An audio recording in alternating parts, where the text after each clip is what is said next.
Podrumski razgovori s Tinom Primorac. Lijep pozdrav svima i dobrodošli u drugu epizodu Podrumskih razgovora. Ja sam Tina Primorac, a preko puta mene je Sandra Đurijanček. Sandra je magistra psihologije, Sandra radi u mentalnom treningu koji je meni posebno zanimljiv i bit će u fokusu danas u našem razgovoru. Sandra je pisala predgovor za moj roman Priručnik za mudrost i hvala joj na tome. I Sandra je bila i na KIF-u, treba ga završiti još. Sandra je prošla jako puno edukacija. Sandra, lijep pozdrav. Lijep pozdrav i slušateljima i na kraju krajeva tebi. Ja se jako veselim, baš sam jako uzbuđena zbog ovoga danas ovdje. Općenito tvoje projekte obožavam, tako da evo, još jedan korak tome. Hvala. Nadam se da ti je lijepo u mom podrumu. Savršeno, znači cijelo vrijeme pričam kako mi se sviđa baš svaki detalj, baš je onako prekrasno. Hvala. Evo da mi krenemo odmah. Ja sam si prvo pitanje napisala, a to pitanje bi bilo tko su mentalno jaki ljudi? Mentalno jaki ljudi. Mentalno jaki ljudi su oni koji su i fleksibilni nekad s vremena na vrijeme, koji se jako brzo mogu adaptirati na određene situacije, oni koji rade na sebi, koji žive svoje vrijednosti, koji ulažu svakodnevno, oni koji su samopouzdani, ali znaju i kako održati to samopouzdanje, a ne čekati nekakve dokaze da bi se to negdje dogodilo, pa oni znali da su samopouzdani, ali jednostavno oni koji se znaju adaptirati na određene situacije. Što god se događa, ipak da znaju reći, ok, idem samo vidjeti na koji način mogu riješiti. Izazov je, ne volimo pojam teško, nego izazov je, ali ajde da vidim kako to riješiti.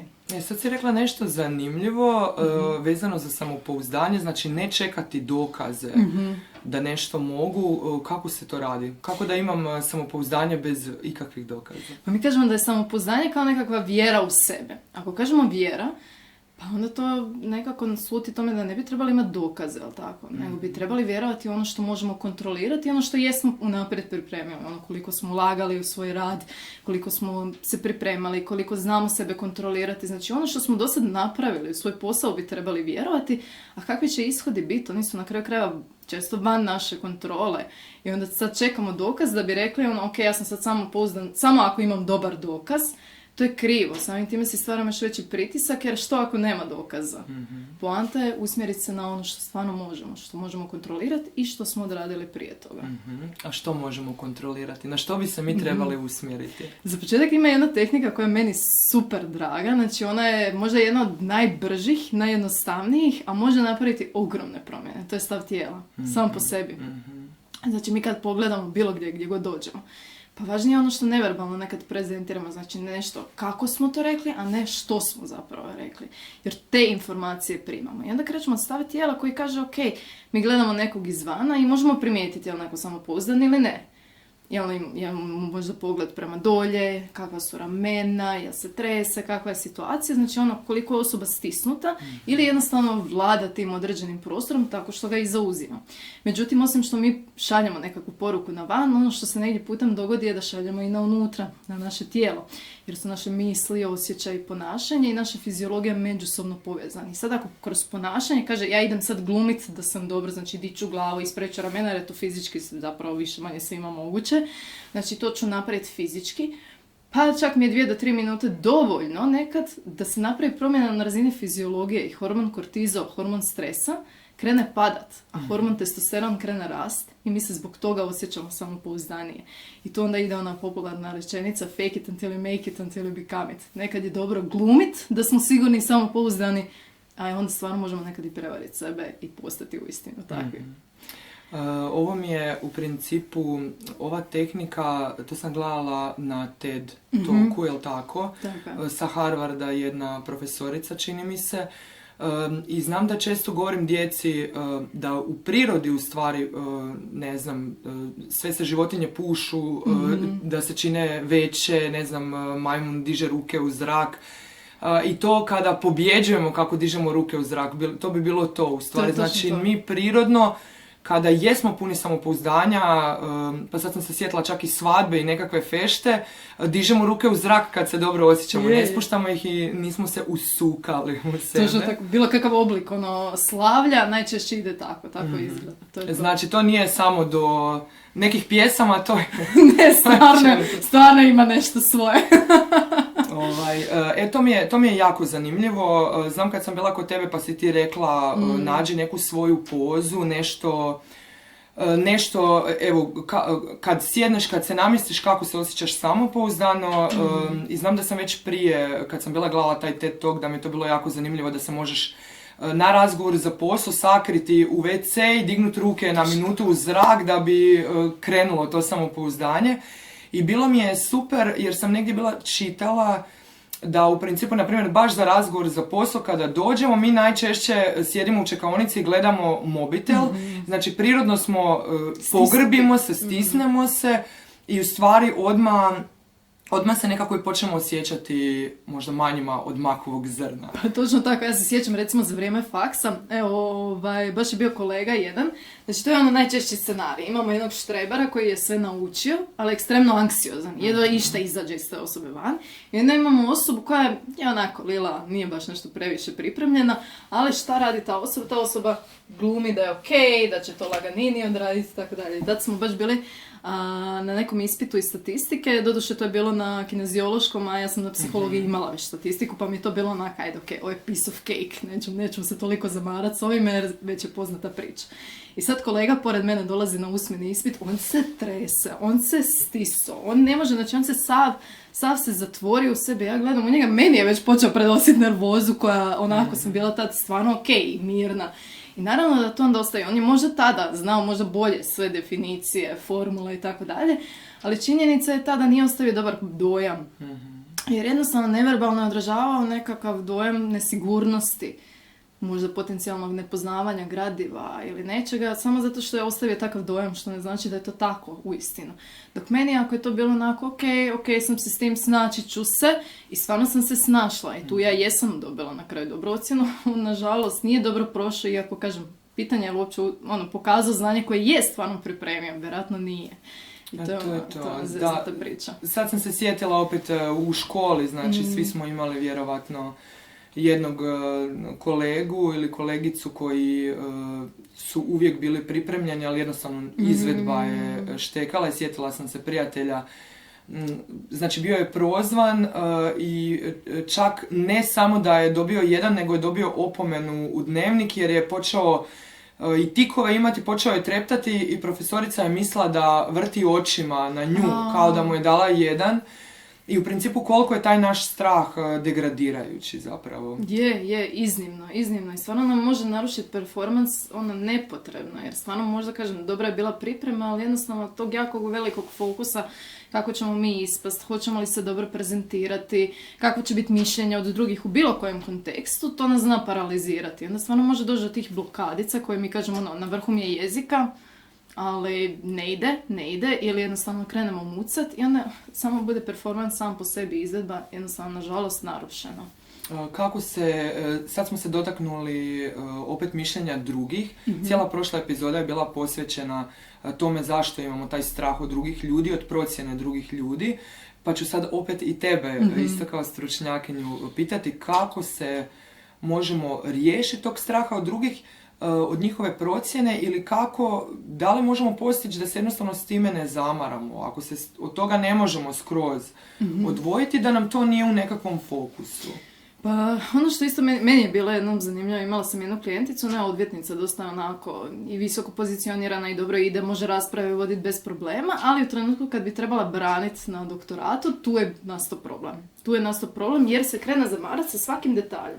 Kako je ko pogledao, je li uopće gledaju ili ne gledaju, znači počne se zamarati sa puno sitnijih detalja. I sad ono što je problem, svaka situacija koja nam je izazovna, gdje se mi stvarno želimo pokazati, jer nekako više manje želimo biti prihvaćeni, iako to realno nije baš u potpunosti onako moguće, ajmo reći na kraju krajeva ko može biti prihvaćen od apsolutno svih i to je isto na kraju krajeva kriv pristup.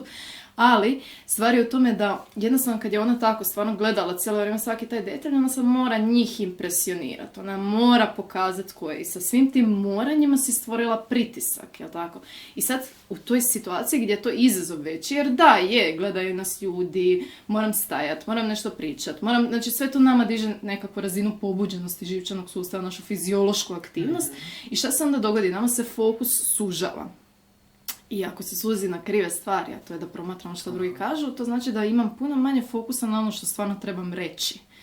Šta je ideja? Ideja je da se stvarno treba čovjek pripremiti prije toga. Postoje tu različite i tehnike relaksacije koje mogu pomoći da smirimo tu fiziološku aktivnost. Postoje različite rutine prije bilo kakve aktivnosti koje nam pomažu u tom trenutku na što se trebamo fokusirati, na što trebamo biti usmjereni. Trebamo pripaziti isto tako da nemamo previše informacija o datom trenutku s kojima se bavimo. To mi je još najviše kad recimo neki se znaju pripremiti prije bilo kakvog izlaganja, recimo, pa onda imaju onako sve od riječi do riječi raspisano. Pa to ih paralizira. Mi kažemo previše analize dovodi do paralize, jer imaju previše detalja.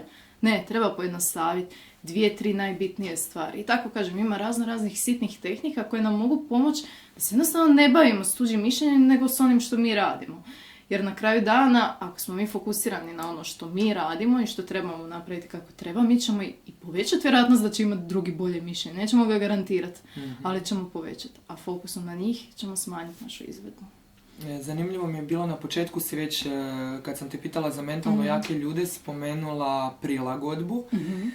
I ta prilagodba se sve češće spominje u nekom radu na sebi. I isto u kontaktu s ljudima vidim da nam ne ide ok ako se ne možemo prilagoditi. I meni samoj i drugim ljudima. I znam da je to, kada radim radionice psihološke otpornosti, u principu ta prilagodba ili da uvijek problem mogu riješiti na neki drugi način je jako važna. Evo, kako osobi koja je nešto izgubila, kojoj ne ide dobro, to je koja se zatvorila možda u neku prošlost, u nešto što se dogodilo, ne mora biti ni nekakva strašna trauma, može biti da si gradio posao, taj posao je propao i sad ne znaš kako da kreneš dalje. Kako u tim trenucima nekako najlakše si posvijestiti snagu te prilagodbe i to da možeš krenuti iz početka?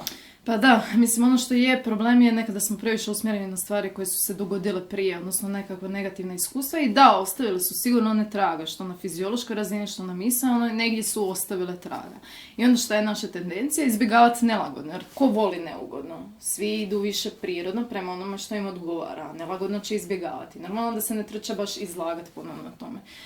Međutim, rješenje je izlaganje, ali postepeno izlaganje, postepeno sigurno izlaganje gdje netko ima možda neke jasnije strategije kako možda malo bolje riješiti sad tu situaciju kad se ponovno izloži tome, ali da je stvarno to, izložiti se, jer ako ćemo konstantno biti u zoni komfora gdje nam je ugodno, mi nećemo napredovati, mi ćemo stagnirati ili jednako i propadati, jer će drugi oko nas na kraju krajeva napredovati. Ako smo mi ti koji ćemo probati se s vremena na vrijeme izložiti situaciji koja nam nije baš najugodnija, to je samo znak da smo pristupili smo možda nekakvom stresu koji nam nije možda najugodniji bio, ali postoji mogućnost da ćemo se onda adaptirati i već drugi put će nam biti ponovno puno lakše ući u tu istu situaciju. I tako rastemo, napredujemo i izvlačimo se iz situacije koje su za nas prije toga bile možda negativne. Znači, u principu tako bi iskupljali ove dokaze o vlastitom samopouzdanju. Točno tako. Htjela sam te pitati kako mi možemo vježbati mentalnu snagu. Koje bi rutine, na primjer, trebale, kao što nam govore da se zdravo hranimo, da imamo neki oblik tjelovježbe, kako mogu jačati svoju mentalnu snagu?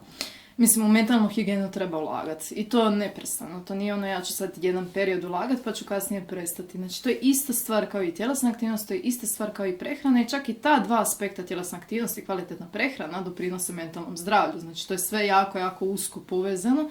Jer kad pogledamo, kad smo pod stresom, to je prvo što narušimo, a tako i obrnuto. Tako da, kad bi htjeli uvoditi nekakvu mentalnu higijenu, postoji stvarno jako dobrih tehnika relaksacije, poput ne znam, dijafragmalnog disanja, mindfulness meditacije.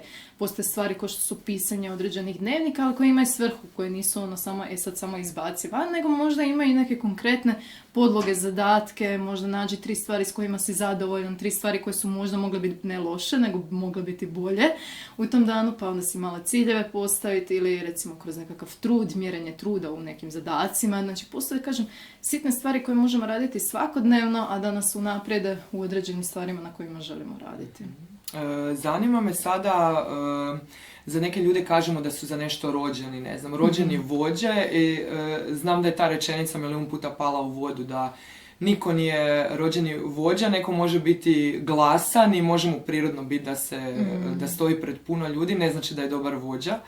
Tako me zanima, nekad se provlači rečenica da je neko rođeni pobjednik. Da li postoje rođeni pobjednici ili je to isto? Ja volim reći da svi samo imaju možda predispoziciju. Neko ima možda malo veću predispoziciju, neko ima možda malo manju predispoziciju. Ali na kraju dana, ako ćemo se oslanjati na naše samo talente i sposobnosti koje trenutno imamo, mi nećemo ulagati. I šta se događa? Razvijamo nešto što mi zovemo fiksni način razmišljanja. I onda šta ćemo raditi? Izbjegavat ćemo stvari gdje bi potencijalno mogli biti neuspješni, nećemo se izložiti dodatno i još nas je ekstremno strah od pogreške. Znači krivo, to je fiksni način razmišljanja. Ideja je njegovati ovaj drugi, to je fleksibilni način razmišljanja ili growth mindset, kako bi se reklo na engleskom, koji kaže ok, izloži se, uči, rad će te dovesti do toga, znači veća usmjerenost na trud i zalaganje na angažman kao takav i ok, pogreška je dio procesa. I samim time ta osoba će jednostavno moći napraviti iskorak za sebe i biti u određenoj vještini, možda bolje i naprednije. Jer ako imamo nekog koji je možda trenutno talentiran za nešto, šta se dogodi, ta osoba, jer joj sve ide, neće možda dodatno ulagati. Jer joj ide. Znači, ok, evo, možemo uzeti prezentacijske vještine, nekom to ide. I taj netko će prestati ulagati zato što ni ne treba previše, jer ono može odraditi zadatke koji se trebaju, dobije dobru ocjenu, sve ok. A je li ta osoba isto iskoristila svoj puni potencijal? Pa nije, jer tu osobu treba izlagati još većem izazovu. A ne samo da ostane tu gdje je do sada. Tako da ok, da, dobro je imati nekakvu predispoziciju jer nam olakšava, ali to nije nešto na što se trebamo oslanjati nikako. To je isto jedno od pitanja koje sam te željela pitati, sad si me potaknula sa ovim zadnjim odgovorom, a to je da li je nama potrebna frustracija, jer u svom prvom romanu imam dio jedno poglavlje koje se zove Lagodan život nas je sve upropastio. Da li nas taj lagodan život, kad imamo talent, imamo ok plaću, imamo sve ok, a na kraju života neki ljudi žale, zato što je možda potencijal bio puno veći od toga, ovo što si sada rekla. Nešto ti ide i onda se zakukuljiš u nečemu. Znači, da li nas lagodan život zaista može upropastiti, da ne idemo negdje gore, i da li je nama potrebna frustracija da bi se pokrenuli? Znači, rekla bih ovako, baš upropastiti, lila, kako kome. Nekom je okej da je tu gdje je. I to je u redu. Znači, neki jednostavno ne žele trzati više od toga. Nekima je okej da se zadovolje s nekakvim prosječnim oblikom života, prosječnim zadacima. Mislim, čak i taj pojam prosječno je malo onako intenzivan, ali to znači da neko radi nekad kad mu je to sasvim ok, bit će tu i to je to. I tu ne treba ništa dirati. Ali oni koji imaju potencijala i mogli bi, ali su iz straha odustali, to je ono gdje treba mijenjati stvari, to je ono što se može iskoristiti. Sad, frustracija kao takva, ja ne bih rekla nužno frustracija. Ok, frustracija može biti pokretač kao emocija, ali ne želimo se vezati za frustracije, ljutnje i tako dalje, jer to daje taj negativni aspekt. Može biti često pokretač i često je pokretač, ali se u podlozi radi o dizanju intenziteta, o razini pobuđenosti tog živčanog sustava, o fiziološkoj aktivnosti. Bilo kakav izazov, vremenski pritisak, ako nam je rok, to će nas pokrenuti, jer nam diže to pobuđenje, a samim time nam diže i fokus. I to je ono što želimo. Znači, takve stvari nas pokreću, ali možemo to i na drugi način. Kažem, ne moramo čekati frustraciju da bi se razljutili, da bi se pokrenuli, nego možda na neki drugi način se izložiti, baciti u nešto što nam nije ugodno ili jednostavno tražiti nekakve izazove, tipa ili staviti nekakav vremenski pritisak ili rok ili što god. Ali postoje, kažem, i drugi mehanizmi. Sad sam se sjetila da smo nas dvije isto na mentalnom treningu radile flow. Aha. Kako se ubaciti u svoju zonu, tu zlatnu zonu, ako se dobro sjećam. Znači, kako naći taj svoj flow, kako biti u toj u tom stanju koje je optimalno za rast, a ne prepobuđeno da gorimo, a ne ispod da smo da se uljenimo, da nam se ne da. Kako upasti u tu zonu? Pa najčešće kada pitamo nekog, ok, jesi ikad doživio zonu? Pa jesam, flow. Čisto da još objasnimo malo drugima što znači flow. Znači to je stanje kad ste u potpunosti uronjeni u aktivnost, sve ide od ruke, nema osjećaj prolaznosti vremena, stvarno sve ide, izazov dođe, ok, handlat ću to, znači totalno sam unutra i stvarno uživam u tome što radim. I sad kažem, najčešće se desi to da ljudi samo upadnu u to, više slučajno i spontano, a ne namjerno. Naravno, ne postoji garancija da mi uvijek možemo uletiti u zonu, ali postoje stvari koje nam mogu povećati vjerojatnost da mi uđemo u zonu. I onda mi kažemo da postoje 5 aspekata zone, to je mir, ali ne opuštenost, jer opuštenost nas opet previše opušta, to nije cilj. Želimo biti mirni, želimo biti fokusirani, želimo biti samopouzdani, bezbrižni i motivirani. To su ta 5 aspekta i onda se na svakom tom segmentu može dodatno raditi. Mm-hmm. Sad kad si rekla ova bezbrižnost, baš pripremam jedan ciklus radionica biblioterapije koji se temelji na povjerenju. Jer isto sam primijetila, mislim kad god kažem primijetila sam, to uvijek ide i na mene i na druge ljude, znači i kod sebe da nekako s godinama gubimo to povjerenje, gubimo bezbrižnost. Sa odgovornostima jednostavno nekako nestaje pomalo naša bezbrižnost. Čak i kada se jača samopouzdanje, jer smo napravili puno više toga nego kad smo bili mali ili mladi, svejedno se gubi bezbrižnost. Kako, evo, ako kažeš da je za zonu, za taj flow potrebna bezbrižnost, da li ima nešto što možemo raditi za tu bezbrižnost? A meni su najdraži, mi kažemo, krugovi kontrole. Znači, to je naš jedan model koji kaže, ok, puno stvari je van naše kontrole, ali nažalost smo jako skloni baviti se s tim stvarima. Ono što se dogodi je da smo mi onaj najmanji krug, najsitniji i sve oko nas je to ono što je van. I što se događa? Kad smo jako usmjereni na to što je van kontrole, to nam stvara brigu, anksioznost, nelagodu, manjak samopouzdanja, frustracije, osjećaj bespomoćnosti. Znači, to se sve događa i onda nekako te sve stvari izvana nas krenu gnječiti. Mi se osjećamo sve sitniji i manji. Ideja je naučiti mijenjati sebe, znači svoje misli, svoje osjećaje, svoje ponašanje i svoju vlastitu fiziologiju kako bi zaštitili sebe i stavili kao nekakav taj, mi kažemo, stvarno zaštitni zid oko sebe, granicu nekako, i onda te stvari izvana više ne djeluju tako jako na nas. I šta je onda još dobra stvar? U krugu utjecaja, to je neki između, mi barem malo možemo utjecati na van. Nema garancije, opet, tu se vraćam, ali barem malo možemo utjecati na van. I onda ako smo jako usmjereni na taj dio što možemo kontrolirati, znači taj dio sebe konkretno, mi povećavamo vjerojatnost da ćemo onda i biti bezbrižni. I evo, lijepo mi je isto što si spomenula mir, jer jednostavno nam je ubrzan život i vidim isto s godinama sve više nekako razmišljam o tom miru, da je stvarno luksuz sjesti negdje i biti malo u miru. Evo, koliko nam tu priroda, koja nam je uvijek negdje nadomak ruke, bez obzira što smo u gradu, je li priroda najbrži neki put da stignemo do mira? Priroda nam stvarno može dati jako puno. Ako promatramo to sve iz mindfulness perspektive, postoji ta jedna cijela tehnika i pristup gdje trebamo biti u sadašnjem trenutku, što manje u prošlosti i u budućnosti, jer to nam izaziva ili anksioznost ili potencijalno depresivno stanje. Znači, mi želimo biti što više u sadašnjem trenutku. I onda postoje brojne tehnike koje mogu biti povezane sa prirodom konkretno, koje nam omogućavaju da stvarno onako dođemo tamo i mi kažemo ok, gledaju zelenu livadu, ali kad gledaš zelenu livadu, onda gledaš stvarno onak, ok, koji su tu možda sitnice, detalje, ali bez prosudbe. Znači, onda stvarno sve na razini percepcije, putem svih svojih osjetila pokušavamo osvijestiti, recimo, koje su boje prisutne, koji oblici, koji mirisi, što se osjetimo na koži u tom trenutku. To stanje nam pomaže da smo mi stvarno unutra, da smo sada i ovdje i onda smo na kraju krajeva i mirni. A onda je isto dobra stvar kada primjenjujemo taj mindfulness, mi se zapravo čistimo, oporavljamo od svega što se izdogađalo kroz tjedan, kroz dan i tako dalje. A ono isto što je dobro i unapređuje naš fokus na kraju krajeva. Ali priroda ima veliki utjecaj. Sad kad si rekla unapređuje fokus, znala sam se voziti, na primjer, na neku radionicu, znači doma bi pripremala i onda se vozim u auto na radionicu i vidim da uopće nisam prisutna. I baš bi se sjetila bi se isto tih nekih tehnika da brojim, ide crveni auto, ide zeleni auto, ide žuti auto, prošao je Hyundai, prošao je Citroen.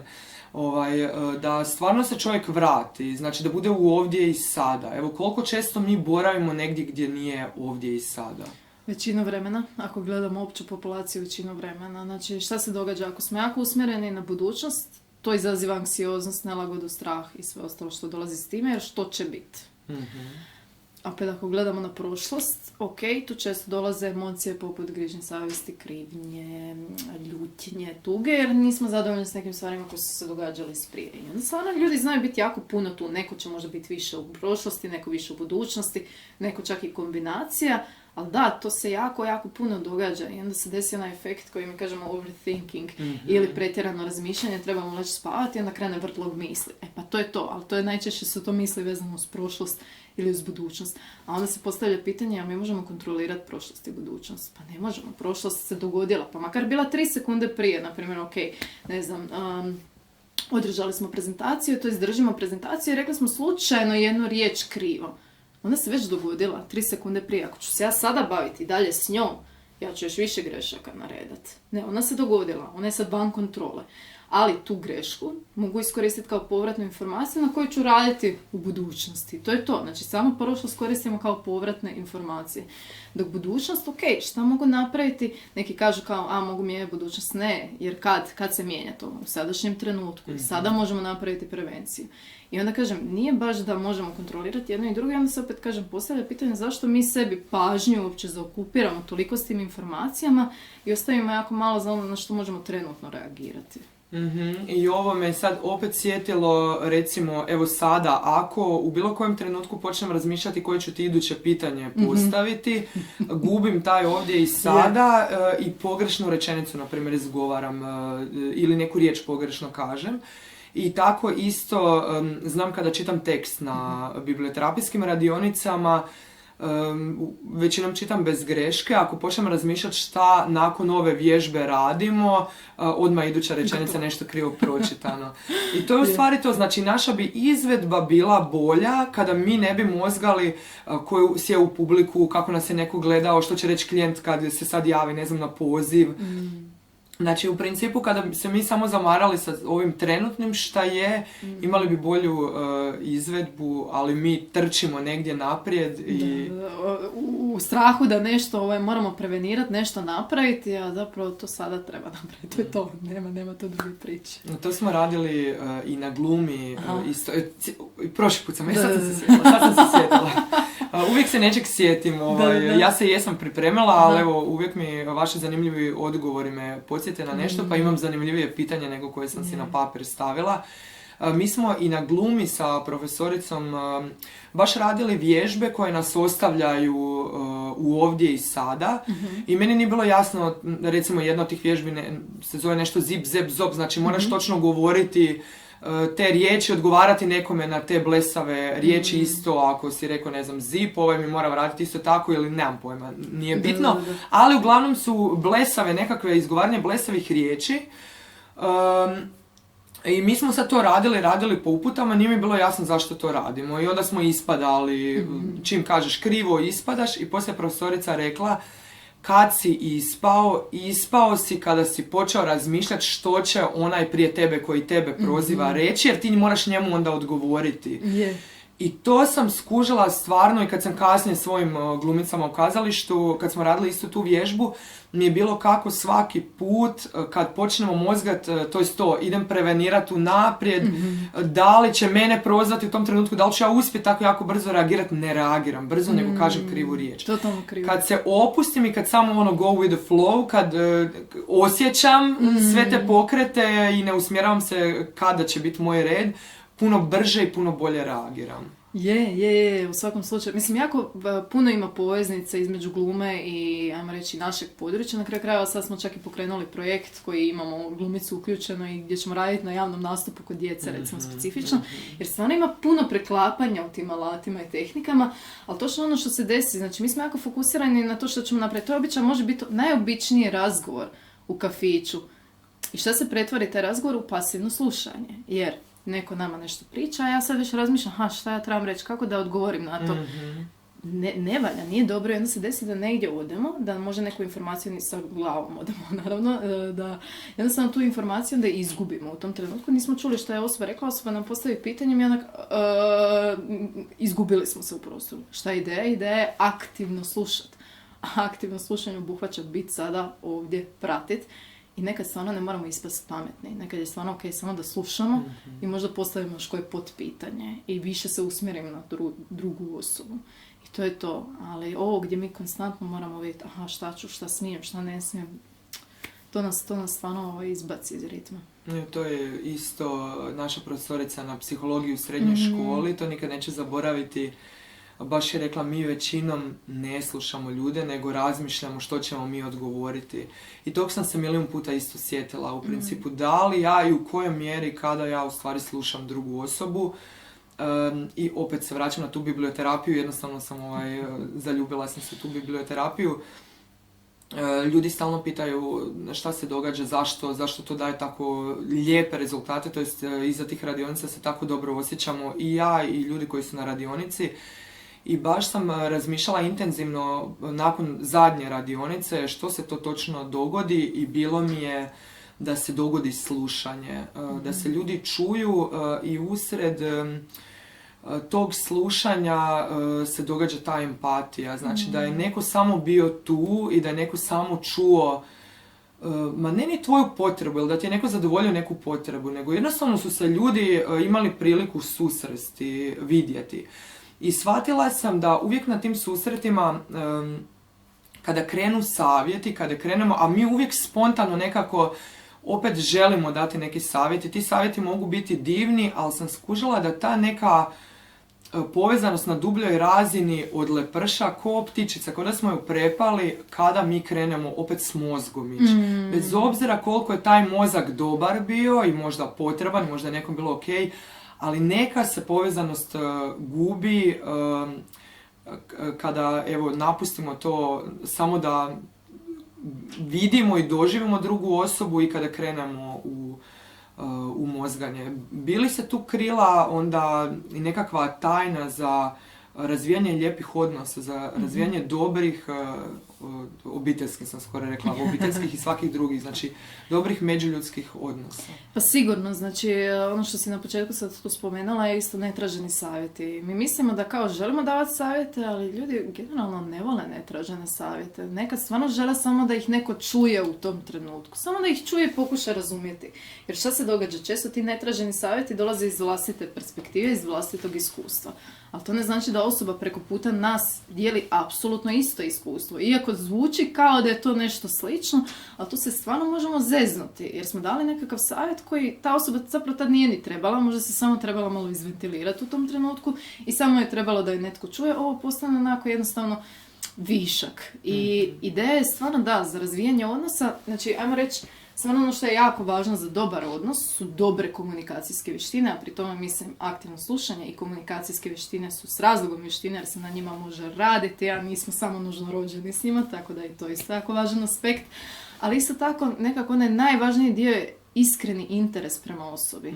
Ako pokazujemo iskreni interes i doće pitanja, doći će stvari koje trebaju. Od tu kreće cijela priča za dobar odnos. Sad, evo, ovo me povukla na transakcijsku analizu, psihoterapijski pravac koji je usmjeren i prema komunikaciji, gdje u stvari mi, znači, filozofske postavke neke su da svaka osoba može razmišljati, osim ako ima stvarno oštećenje mozga, ima sve resurse koji su joj potrebni da se pobrine za sebe i za svoj život. I vidim, otkad sam u transakcijskoj analizi, da drugačije percipiram ljude, to jest više se usmjeravam na to da ti ljudi stvarno, ako nisu tražili, ne trebaju moj savjet i teško se nekad odreći toga, posebno ako si roditelj, jer ako si u nekakvim savjetodavnim poslovima, znači puno ljudi su edukatori, ili evo ti si psiholog, znači netko radi u školi, jednostavno prirodno nam je dijeliti savjete, ali pokušam se usmjeravati evo na tu filozofsku postavku transakcijske analize, da znam da preko puta mene sjedi osoba koja ima sve resurse za dobar i kvalitetan život. I evo sad ću ti postaviti pitanje, u stvari, da li mi sa hitanjem, sa nekakvim savjetima oduzimamo drugoj osobi moć koja bi joj bila potrebna za izgradnju samopouzdanja. I još nešto ima u transakcijskoj analizi, znači u principu kada se tako postavljam, to bi se reklo kao spasitelj, ja sam uvijek u poziciji iznad druge osobe. Znači možda to nisam svjesno htjela, ali kao da sam iznad te osobe, znači ta osoba je nekako stavljena u podređeni položaj. Da li mi u tim trenucima, u stvari, evo ako se nama to događa, ako nama neko daje savjet, da li nas stavlja u poziciju kao da smo malo dijete i da li se tu zatvaraju zidovi onog što je bilo otvoreno ili gdje smo bili odrasle osobe, da li se događa odmak u principu od te druge osobe? Može se definitivno stvoriti otpor, pogotovo kad neko ide iz te, ajmo reći, roditeljske pozicije. Ja sam sad svjesno ili nesvjesno pametniji i znam riješiti taj problem. To može stvoriti određeni otpor. Zapravo ideja puno više onako zrelo, odraslo komunicirati, biti otvoreno u komunikaciji, pratiti nekoga. Rekla si isto da izazov je nama isto koji se bavimo s tim poslom, ne dijeliti. Ja gledam isto, znači nekad su i meni bili porivi, ok, ja sad idem svojime iz obitelji objasniti kako stvari idu, jer mi je onako to posao, pa kao, ako to mogu svima, zašto ne bi vama objasnila kako se možda bolje organizirati ili neke bolje stvari odraditi. A na kraju dana ispadne ok, ali ljudi to u tom trenutku ne trebaju. I puno je bolje reći, ok, gledaj, ja sam tu, ako misliš da ti mogu pomoći, slobodno se obrati, ali ja neću ništa nametati, neću ništa forsirati. Ako misliš da možeš nešto od mene dobiti, slobodno se obrati. Znači, to je najmanji problem. Ali ideja je više da smo onako, u tom isto čak i u radu samom po sebi, da smo jednostavno ko nekakvi partneri koji rješavaju skupa taj problem. I da, ono što je osoba kad ju potaknemo na promišljanje, a to je najviše naš zadatak, sa puno pitanja, sa puno parafraziranja, sa puno reflektiranja, naš zadatak je da potaknemo njih da steknu uvid u ono što se događa i da probaju naći sami nekakvo rješenje. I samim time postaju samostalni i sigurniji u sebe, točno tako. Sada bih htjela da se malo prebacimo u ono što je tvoja domena, to su u stvari dosezanje ciljeva. I u tome se bavite i na mentalnom treningu, znači postavljanje ciljeva, dosezanje ciljeva, da ljudi imaju vremena sjesti, u stvari i razmisliti što žele od svog života.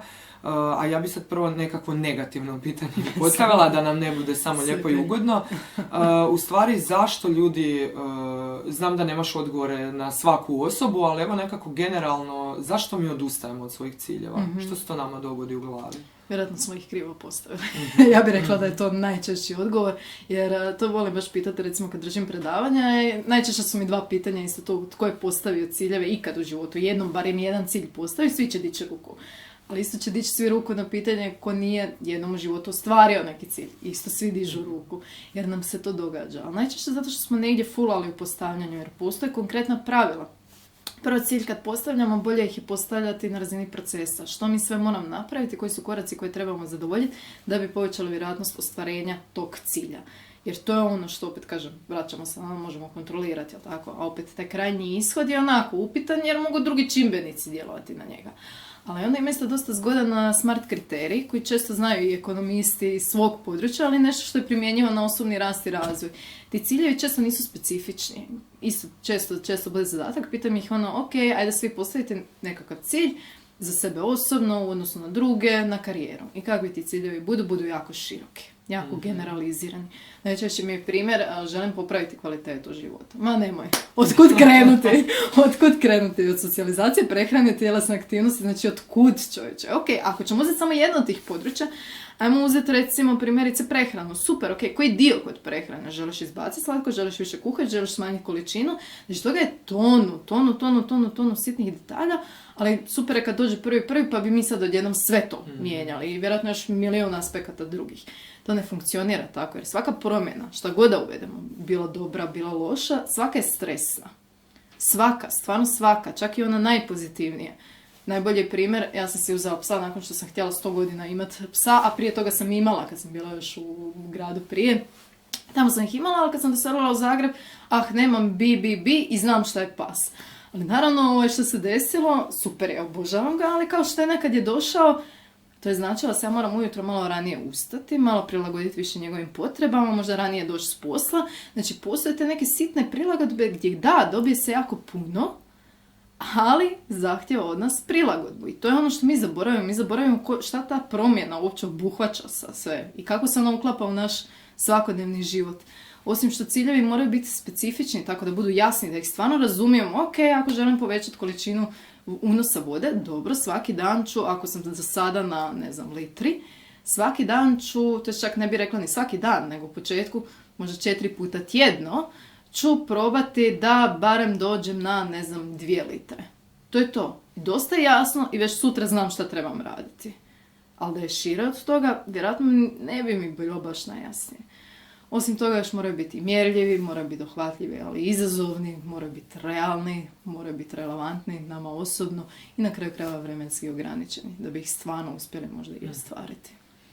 Sad ću ti jedno teško pitanje na koje nitko ne zna odgovor jer se s tim bavimo od kad je čovjeka, ali neki dan sam dobila pitanje kako da ja budem ja. Mm-hmm. I to je u zadnje vrijeme toliko se ljudi bore da skinu naslage, slojeve sve koje smo s godinama na sebe stavili, baš bi rekla možda i maske, i jako puno ograničavajućih uvjerenja i sad ću ti tu 6 pitanja. Mm-hmm. Čekaj, da se zbrojim. Može. Stalno govorim da se trebam zbrojiti, neki dan mi je neko od djece rekao čekaj moram se zbrojiti, onda sam rekla trebam neke druge rečenice upotrebljavati.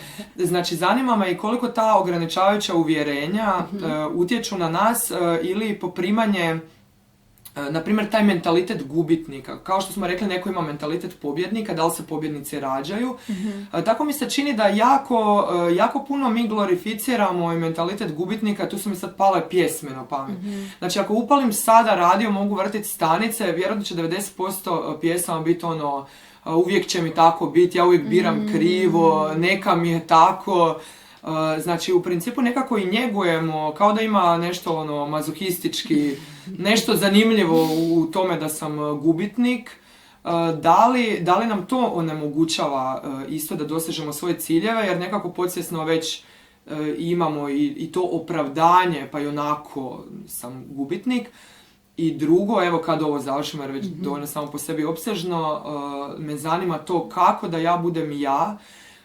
Ja sam na to pitanje odgovorila da sam ja najviše postajala ja djelovanjem. Mm-hmm. Evo malo prije smo ja i ti baš pričala o toj biblioterapiji, znači da bi ja stigla do te svoje trenutno ljubljene biblioterapije sam prošla 15-godišnji put koji je bio vezan za priče, za, evo, od novinarstva čak, jer sam na fakultetu pisala i volila nekakve priče, do ljubavi, ne znam, prema psihologiji, rastu i razvoju, znači hrpi edukacija koje su se nekako odjednom slile, ali ne odjednom, nego nakon 15 godina stigle negdje gdje se ja osjećam kao doma. Znači, u toj biblioterapiji ja stvarno mogu reći osjećam se kao da sam stigla kući, što opet ne mora biti trajno stanje. Mislim da kad narastemo, opet se širi to naše. Ili se sužava negdje. Ja sad sam na 100 strana. Ovisi o fazi. Da, možda smo skroz uzeli fokus u nešto, ali mislim da naše biće opet može još puno toga apsorbirati i u to usko područje, znači koje se sužava, gdje se osjećamo kao doma, ali opet u njega stanu nova znanja, nove vještine. Znači, da sumiramo. Dobro, okej. Ali vidiš, imala sam do sad mala pitanja, prošli put su sva trajala 10 minuta, tako da ovo ti je prvo ovako pitanje. Okej, dobro. Znači, prvo nam je da li se podsvjesno sami sebe ograničavamo, to je znamo da se ograničavamo, ali da li nam to daje opravdanje? Okay.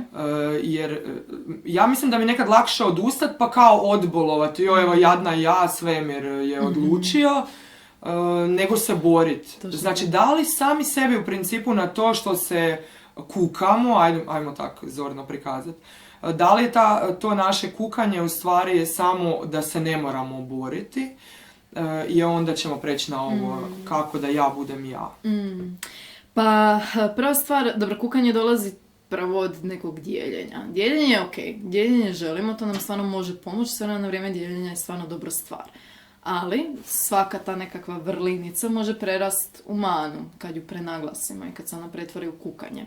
Kukanje je stvarno zamka. Zamka je za mentalno zdravlje na kraju krajeva, jer nas kukanje jako lako može dovesti do depresivnih stanja i drugih stanja. Znači kukanje nam ne pomaže. Kukanje i za kukanje se zapravo skrivamo na određeni način, jer to znači ok, ja ne moram preuzeti odgovornost jer je sve oko mene ostalo krivo.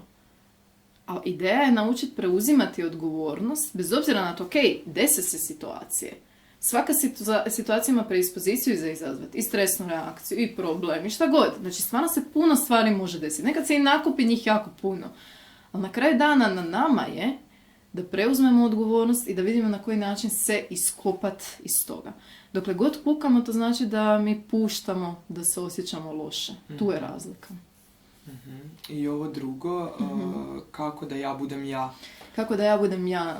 Ja volim općenito taj pojam autentičnosti, meni je jedan od dražih, čak i jedna od mojih osobnih vrijednosti. On zahtijeva jako puno, malo, ajmo reći, istraživanja samog sebe. Znači, htjeti biti otvoren, čut neke stvari, mi kažemo čak, ajde odi negdje i traži od drugih brutalnu istinu o sebi, ali brutalnu istinu. Bez da ulaziš u ikakav, raspravu. Nema potrebe za raspravu, nego ajde samo čuj šta se događa. Ali isto tako probaj sam sa sobom malo istražiti, ok, koji je moj prostor za napredak, gdje ja mogu biti bolji, a osim toga još nešto, pitanje su vrijednosti. Što je ono što je tebi uistinu važno u životu, što tebe puni, što tebe čini sretnim, što ti je važno u odnosima, što u poslu, u bilo čemu, jer oko vrijednosti se sve vrti. Često dobijamo pojedince koji su i zaposleni, možda čak i na visokoj poziciji, imaju i dovoljno novaca, sve im je kao na van posloženo kako treba. Međutim, ono što se desi je da su nesretni, nezadovoljni se. Najčešće se dogodi to da ne žive u skladu sa svojim vrijednostima. Neko je možda kreativac, neko voli biti slobodan, ako mu te stvari fale ili ne može rasti, razvijati se, ta osoba neće biti sretna. I sad, kako biti ja i biti autentično ja? Pa zapravo je život u skladu sa vrijednostima. A ono što si kasnije spomenula, negdje se kasnije desi ta ideja što ja zapravo jesam. Da, jer možda u početku krenemo nekakav kalup, jer tako smo nekako bili naučeni, kroz školu, pa neko nam je nešto nametnuo, pa tako u krug jednostavno možda ima onih pojedinaca koji će se odvojiti i reći ok, ja ne idem tim putem, pa će ići svojim, pa će možda odmah na vrijeme istražiti, a neki jednostavno samo ulete u to u što ih se baci. I što se onda desi, onda im treba jedan period dok ne shvate da nešto ne štima. I onda to je zapravo poziv da istraže šta je bolje za njih, da vide koje su još tu stvari koje su prisutne. I onda opet te širine, kad smo malo istestirali različite stvari, ok, ovo mi paše, ovo mi ne paše, ovo nikako više ne želim, ovo mi je već dosta privlačno. Od svega toga, kad uzmemo ono što nam je stvarno privlačno, gdje se stvarno osjećamo dobro, kad od toga napravimo neku dobru kombinaciju, to je onda ono, gdje je neko autentično ja. Evo, znači, ti si u principu sada isto rekla djelovanje. Znači, mi nećemo otkriti sebe filozofskom raspravom u glavi, sjedeći doma na stolici. Znači, tek u djelovanju možemo vidjeti od čeg smo sazdani. Točno tako, pokušaj pogreška. To je to. Treba se nekad samo izložiti da vidimo ok, je li ovo za mene ili nije za mene. To je to. Samo pokušaj pogreška. To je dobar princip. Ok. Znači, evo sad bi htjela... Opet bi se htjela držati ovog što smo sada govorili, kako da ja budem ja. I mislim da možemo povezati sve što smo do sad govorili, znači te ciljeve. Moram se pokrenuti da bi uopće vidio u kojem smjeru želim ići. Moram vidjeti koje su moje vrijednosti, malo popisati vrijednosti, što volim, ne volim. Da li možda i vidjeti... ako smo nezadovoljni. Obično ako istražujem da li sam ja, očito nisam ja, jer se ne osjećam da trenutno živim neku svoju autentičnost. Da li tu malo istraživati gdje se nalazim, kakav mi je sadašnji posao, zašto mi on nije autentično ja, da li želim dati otkaz, ne želim. Pa svakako da krene to. Evo, ako nas neko sluša ko stvarno ja se ne osjećam ko svoj na svom, šta da radim, kako da krene, kako da to sve što smo mi sad pričali, ciljeve, moram se izložiti, kako da krene, otkud da krene? Ja bih stvarno krenula od tih vrijednosti, evo ja ću baš sad ići konkretno kako mi to radimo kad nekom damo taj zadatak, znači stvarno svakog potičemo, čak i neko da je i zadovoljan, zašto ne bi vidio gdje može biti bolji. Na kraju kraja može se dogoditi da kroz jedan period samo sitno zanemaruje možda jedan aspekt, jednu vrijednost, jednu stvar koja mu je bitna i onda nakon nekog vremena se nakupi nezadovoljstvo samo zato što je slučajno zanemarena. Ali uglavnom kako to stvarno ide ako želimo definirati svoje vlastite vrijednosti, prvo je stvarno pitanje što mi je važno. To sam već bila spomenula, znači što mi je važno u životu, u odnosima, u karijeri, ali najčešće te stvari se i poklapaju. Ako je meni povjerenje važno u odnosima, pa bit će mi vrlo vjerojatno važno i u karijeri. I tu slažemo jednostavno taj nekakav popis, puštam onako, to je čisti brainstorming, puštam šta god mi ispadne iz glave, ok, ajde, idemo samo popisati stvari koje su meni uistinu važne u životu. Bez kojih nikako ne mogu. To je to. I onda od njih svih, možemo čak ako neko nema inspiracije nakon toga, ali uvijek je prvi korak, prvo probajte sami, pa onda dalje. Može se uvijek na netu isto malo naći core values, ovako, onako, i vidjeti možda, aha, ovo se isto mene tiče i tako u krug. I dobro. I onda imamo taj nekakav popis koji suzima na nekakvih 5 do 10 komada. 5 su još ovi bitniji, ajmo reći, ali 10 su onako, ok, jedan pristojan popis. Ono što volimo napraviti s tim popisom, volimo za svaku riječ naći istu definiciju. Ako je meni, primjerice, rast i razvoj važno, to ne znači da su recimo moja i tvoja definicija rasta i razvoja iste. Što bi bilo dobro da onda osoba svaka za sebe definira šta taj pojam znači za nju. Znači što je to, povjerenje, što je rast i razvoj, što je kreativnost, što je inovativnost za tu osobu specifično. I onda nakon toga kad smo to recimo definirali, volimo ih poslagati sve skupa od najvažnije prema najmanje važnom.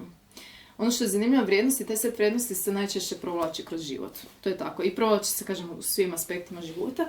Međutim, nekad se ti prioriteti, taj rang zna promijeniti. I to je ok.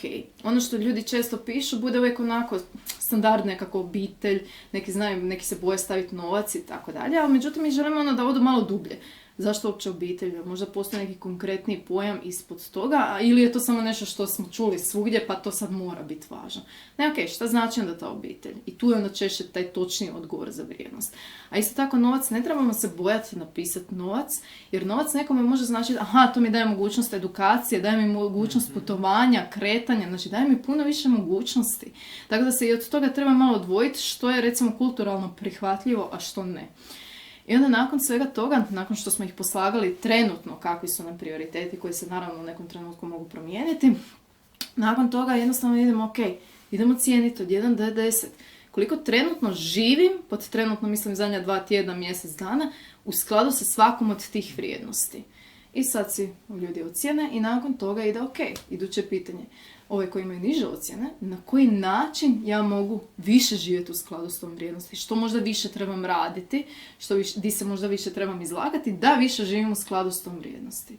I na kraju dana onda je dobro to pratiti kroz određeni period, ocjenjivati se možda ili svakodnevno jedan period ili s vremena na vrijeme, ali jednostavno pratiti taj svoj popis. I onda to može biti dalje korak ok, ako stvarno puno toga ne štima, možda je znak za promjenu. Mm-hmm. Baš sam, u mnogim edukacijama se spominju vrijednosti, evo ti si ih sad istaknula, evo da bi bila ja moram živjeti svoje vrijednosti. I nedavno sam tu vježbu isto dala jednoj klijentici i rekla sam joj da sam je ja radila evo baš s tobom prije neke 2 godine. Da. I tad znam da sam pratila tjedan dana, ali ja se tome vraćam. Znači kad god osjetim nezadovoljstvo, pratim u stvari svoje potrebe, ali si znam na papir staviti opet te vrijednosti i onda znam vidjeti gdje šteka u tim. Na primjer, sjećam se da sam ja znam da mi je prva vrijednost bila sloboda i to sam ja naravno, kako sam pisac, moja svaka je razrađena, svaka od tih 10 je razrađena na jednom papiru. Znam da mi je nakon te slobode bilo da je moja obitelj zajednica u kojoj svaki pojedinac se može autentično razvijati, onako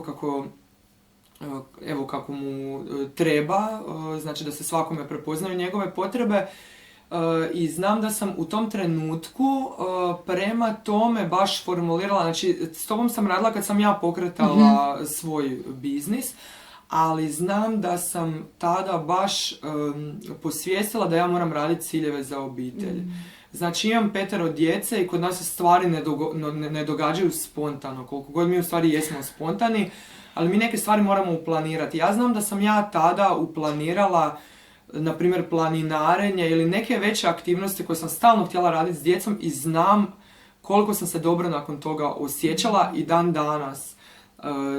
Kada odem s njima negdje, kada napravimo, na primjer, isplaniramo neko putovanje unaprijed ne znam koliko mjeseci, koliko se osjećam dobro zato što je to na tom popisu vrijednosti, zato što želim im to pružiti, a možda ne bi da nisam planirala. Znači, evo koliko su sada ti planovi naši, rekli smo da se mogu izjaloviti, rekli smo da moramo biti fleksibilni, ali ih moramo konstantno raditi, prilagođavati, makar se izjalovili. Na kraju kraja organizacija je čudo ako ju znamo napraviti kako treba. Znači, pisanje rasporeda, ljudi imaju, neki imaju averziju, ajmo reći, prema tome, zato što im to stvara pritisak. To no obaveza, tu sad imam, joj šta ako to ne stigne. Poanta organizacije, planiranja i rasporeda je da si treba napraviti samo nešto što nama služi, što će nam na kraju krajeva dati slobode.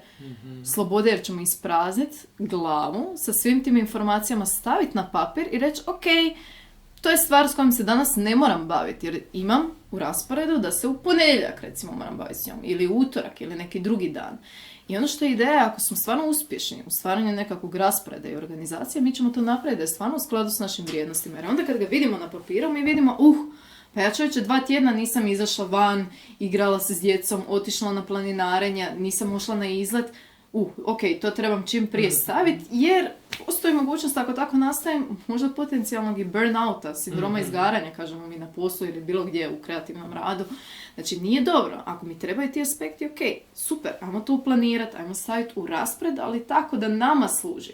Treba staviti unutra obaveze, ali treba staviti i odmor, i opuštanje, pa čak i nekad i ovaj pasivni odmor. Ako imamo potrebe scrolla, što ok, da, naravno, nije preporučljivo, ali nekad nam dođe, ok, ali bar da znamo kad je vrijeme za to i koliko dugo. To nam daje i odmor, to nam daje zapravo dojam kontrole, ajmo reći. I onda je zato isto stvarno jako, jako važno. Još sam imala tu jedno pitanje, vidim da nam vrijeme iscurilo, a ja bi sa svima vama toliko kvalitetnih stvari mogla pričati. Tu sam si napisala jedno pitanje koje ne želim da nam propadne, a to je kako ustati nakon poraza. To bi se sad vezalo za sve ono što smo rekli, mentalna snaga i da moramo znati se prilagoditi, ali evo kako ako te nešto baš grunulo, kako da ti nakon toga ponovo ustaneš i onda da slučajno ne zaboravimo, znači moram pitati, radiš i sa vrhunskim sportašima i meni je tako zanimljivo sve što vi radite, zanima me, znači kako ti ljudi dolaze do vrhunskih rezultata, oni se znaju ustajati nakon poraza, to je definitivno. I opet sam se naravno sjetila nečega, u kući imam različite klanove, ja sam u ovom klanu koji nema ambiciju se boriti, kada se nešto dogodi, znači ja lakše odustajem, dok na primjer ovaj klan mog muža, znači jednostavno su se možda tako i rodili, nemam pojma, ili su tu ova ograničavajuća uvjerenja. Znači muž ili evo sada jedan sin, ako ga ja pobjedim u šahu, on ima još više afiniteta mene pobjediti. Drugi put evo sad me pobjeđuje, znači sad se ja veselim ako njega ikad uspijem pobijediti. A ja nemam, ako me neko 3 put pobjedio, meni se ne ustaje nakon tog poraza. To jest ja idem tražiti nešto drugo. To me zanima, evo da mi riješiš taj problem besplatno. Kož neću da mi kod tebe, nego mi sad ovako. Ja imam podcast da mi vi možete besplatno rješavati probleme. Znači, zašto i kako neki ljudi ustaju nakon poraza? Šta nakon tih svih životnih poraza? I zašto neki imaju tu glavu koja se može boriti? Meni je to fascinantno. Evo kad gledam rukomet, izbijaju, tuku ih pod rebra i sve on ide dalje i još poslije daju izjave novinarima.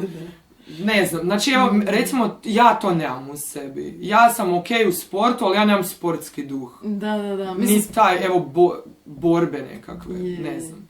Sport je dosta specifičan, mi kažemo da je to kao život u malom, jer od malih nogu ti učiš nositi se sa uspjesima i sa neuspjesima i da ide dalje. Znači, koliko planiraš dugo tugovat, utakmica ti je već za tjedan dana. Znači, nema tu fora, ok, budi malo loše, to je ok. Jer opet, krivo je ako kažemo, ok, sad ću se praviti kao da se ništa nije dogodilo, znači potiskivati. Tu opet radimo grešku. Znači, mi želimo reći, ok, negativna emocija je isto emocija, dogodila se, dogodio se neuspjeh, smijem si dozvoliti da malo nisam dobro oko toga, znači to je skroz ok, jedan period, ali u jednom trenutku mora biti ok, ajde, ne znam, 2-3 dana ću si pustiti da budem loša, ali ajmo, u srijedu moram opet nazad i opet ulagat i opet radit i to je to. Jer kažem, sve je to opet dio toga i mislim da se čak treba više usmjeravati na angažman, na disciplinu, na rad, nego na tu nekakvu motivaciju koja jako varira. Jer motivacija da može varirati o porazima, o potencijalnim uspjesima, o dokazima, o rezultatima, o nagradama. Znači stvarno može varirati o 100 stvari i ta motivacija je nekako opet, ja kažem, van kontrole, zato što je nekakav izmišljen koncept. Jednostavno onako čekamo da padne s neba i onda ću nešto napraviti, onda ću se ponovno pokrenuti i ponovno ću, ne znam, nakon poraza nastaviti. A ideja je samo, ok, nastaviti, disciplina, krenuti s malim koracima. Samo ono, ok, idem se ponovno baciti u to i pomalo vratiti. A ono što je zanimljivo, kad malo krenemo, malo ulažemo, nama se motivacija putem ponovno rodi. I to je to. Jednostavno ne ići na razini, ili ja sad imam motivacije ili nemam. Ili, jel meni sad ovo drago raditi ili ne, na temelju raspoloženja, sad tu ću ja odlučivati što ću raditi ili ne. Ponašanje je lakše promijeniti. Ajmo probati prvo ponašanje i možda stav nekad si lagat, to kaže ovaj pozitivni samogovor, nije samo misli pozitivno, nekad je to i sarkazam, gdje ja volim sebi recimo reći sa sarkazmom, život je lijep.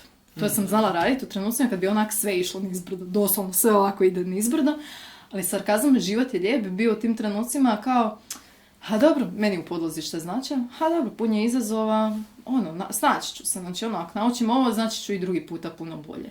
I to je to, jednostavno mijenjati taj koncept i misli i ponašanja koje mogu prethoditi bilo kakve emocije, od tu krećemo na kraju dana. Znači u principu paziti se da ne zapadnemo u to kukanje, nego mimo toga što nam se da ne da neke stvari odraditi, ako nam se ne daju velike, barem opet krenuti malim koracima dok ne dođe ta motivacija. Točno tako.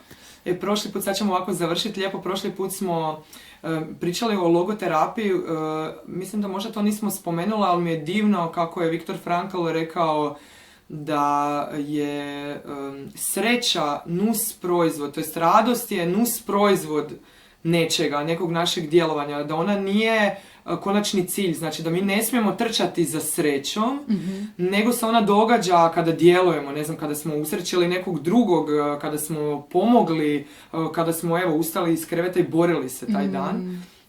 I tako mi je sad zanimljivo što si ti zadnje govorila, sad sam naravno opet zaboravila šta si govorila, ali mi je bilo povezano. Da je motivacija, znači dolazi po putu, ne čekamo ni sreću, ne čekamo motivaciju. Točno tako. Ja volim uvijek, meni je uvijek tak nekako drag taj prikaz, mi to volim uvijek nacrtat, recimo kad pričamo baš konkretno o sreći, kao nekako dubinu, onako more. I na površini mi to povežemo sa nekakvih 10%, ta sreća koju najčešće ljudi smatraju srećom, ali to su često ne instant satisfakcije, nešto što dolazi izvana, što je jako, što je intenzivno i što stvarno osjetimo. I puno ljudi se oslanja na tih 10% sreće. A zapravo ideja baviti se s ovih ostalih 90%, gdje su angažman i svrha. Svrha, radim nešto sa svrhom, znači ono što volim, ono što je usklađeno s mojim vrijednostima i trudim se oko toga. I tu ne dolaze te jake, te intenzivne, te navale sreće, nego daje taj mir kojeg mi na kraju krajeva želimo, da daje mir i zadovoljstvo. To je to, to je konačni cilj na kraju dana. Ali prvo sa svrhom i sa angažmanom.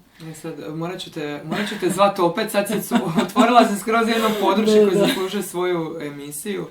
Hvala ti što si bila ovdje s nama, hvala ti što si sve ovo podijelila s nama. Vjerujem da će slušateljima dobro doći, evo da će se neki posvijestiti neke stvari gdje je možda išlo u krivo i kako se to može ispraviti.